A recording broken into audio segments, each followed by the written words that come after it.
Your name? Avery. What's your name? Hannah. What's your name? Elise. Alrighty. We're watching David Grant's Sports Reports. Wait a minute. Are you out of here? Yes, we are. Good. You do have a choice when it comes to ambulance service in this area. So when you call 911, ask for the best. State-of-the-art equipment and a well-trained staff who stand ready to respond to your call.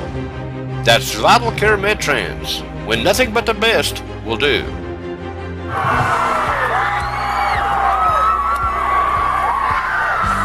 Hello everybody, David Graham with a sports report. The fans, the band, the coaches, and the crowd, the noise. This is the epitome of high school football, talking about the game at Clinton last Friday night, and what a game it was, where your Cougars won in overtime 41-35. There they were in overtime, the score tied at 35-all. Thackerson was having his way with our defense, scrambling around, and we could like to never caught him until he found somebody open. On 4th and goal, though, our defense stepped up.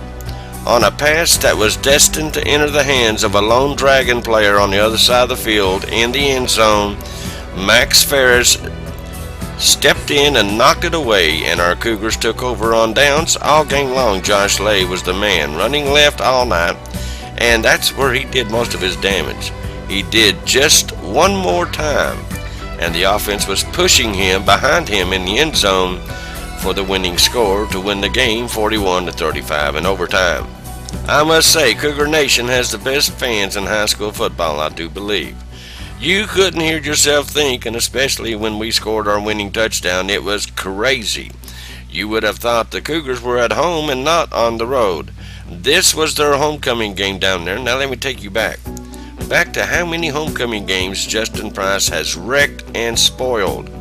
You know, I don't have an exact number or nothing like that, but I would say he has messed up at least 99% of the homecoming games we have attended. Last Friday night was no different, as Justin Price and the Cougars spoiled yet another homecoming game for another opponent. The Cougars improved to 3-2 and 2-0 in the region, and with that win, Josh Lay was the story in this game. He told his coach at halftime, "I can go, I can run it." And run it he did. He made most of his yardage down the left sideline and took full advantage of that all night long. The story was supposed to be the Thackerson kid from Clinton, but the real story was our very own Josh Lay, who stole the show and sent Clinton back home with another loss. This is their third loss in a row to the Cougars. Now they get ready for Cott County, talking about our Cougars, as they will be our homecoming opponent this Friday night. Now they come out of the Class 5A Region 1, and they sport a 2-7 record and are now 1-4 in their district, or I should say their region. They lost to the number 1 team in that region, Morristown West, big 49-0. But knowing Coach Price, he's not taking anything for granted. He'll have his kids ready. Now I think they're planning a big homecoming parade downtown LaFollette. We'll let you know more about that when the guru lets me know more. Here's some other scores that you may be interested in. Alcoa beat Scott County 38-0. Anderson County bounced back in a big way. They won over Union County 54-7, a game they had to have in their region. Christian Academy beat Kingston 35-14. Of course, Campbell County beat Clinton. Coalfield beat Sunbright 43-7. Dobbins Bennett beat Hardin Valley 24-22 and a nail biter there.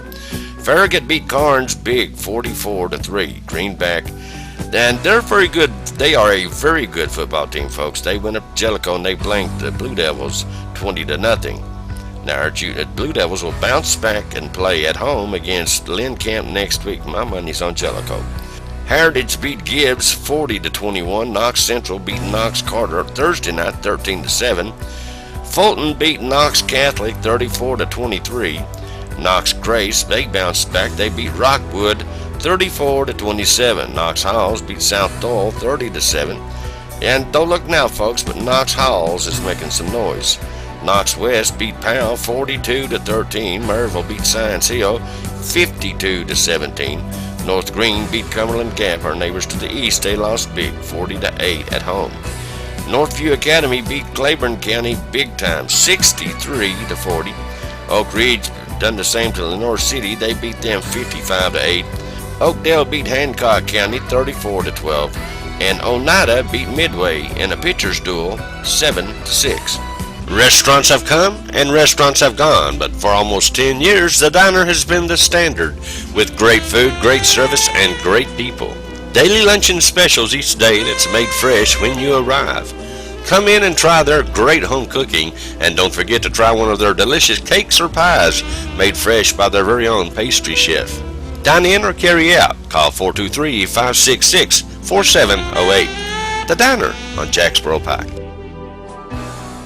The 2015 Egg Bowl will be played this Thursday at La Follette Middle School, but the JV will play Monday at La Follette Middle School.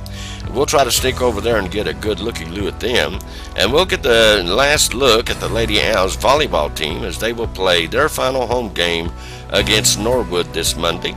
No game on the Jacksboro schedule until Tuesday, when they will travel to Jellicoe, and we'll get up there and we'll have all that action for you, as well as we'll go visit our friends at Jellicoe. The JV Cougars, they will play Clinton also this Monday. Now, we don't know where it's going to be and what time, and we'll just kind of have to feel our way around and see if we can find them. If we can't find them in Campbell County, then they're playing at Clinton. But anyway, we want to tell you our baby Cougars of the Campbell County Youth Football Association went down to Claxton this past Saturday, and they won both of our games. They won 2 games to remain near the top in the standings. Now, I said 2 games. They only played 2 because Claxton doesn't have a JV Hoppers team. We shut them out en route to our big wins. Now, we don't have the final scores, but we do know both games are Cougar wins. Thanks to my buddy Wade Lawson for all that information. He didn't remember the scores, but we'll let you know more about that later on. Now, they will be back at home this Saturday against Oak Ridge East. It will be a tough test for our kiddies, but I know if you guys show up and let them hear you, then they'll do very well. They will make you proud either way. It was the second week of action in the Campbell County Youth Soccer League, and what action it was. Some very good games were played. One game in particular, a team who is the dominant team in this 11 and 14 age division, the dominant team won. The team that lost, though, they played so well that the coach praised their performance. The kids are improving, they're working hard, and the coaches are really helping. All the teams, they do compete hard and are getting better, learning the game of soccer. And Mike Riley has some very good coaches who are first and foremost very good people, teaching these boys and girls the game and how to play it the right way. Now, they start at 10 a.m. up there, and they finish around 12 noon, just in time for old fat boy to go back home and take Sharon after lunch. Billy Ball and Duran Carmody had their 3D archery tournament this past Saturday at the Ball Farm. They had a great turnout. Around 30 shooters showed up while I was there. They do all this, folks, to help out needy families in our communities during the holidays with food baskets. And I'm telling you, they serve big food baskets, not these little bitty wimpy ones. So it's a very good cause. Billy and Jamie Ball do an outstanding job all year long, looking out for needy folks in our community. And I'm only too happy to be invited every year, and I'm only too happy to be a big part, a small part of it, I should say. Now, their Turkey Hunters Care program, Jake's Day, and all those things, and they're among the tops in the nation, and especially their award-winning hunts. I love them. I want to tell you, too, they always have their annual Christmas gift show, but in order to accommodate more vendors, they have decided to offer 2 shows this year.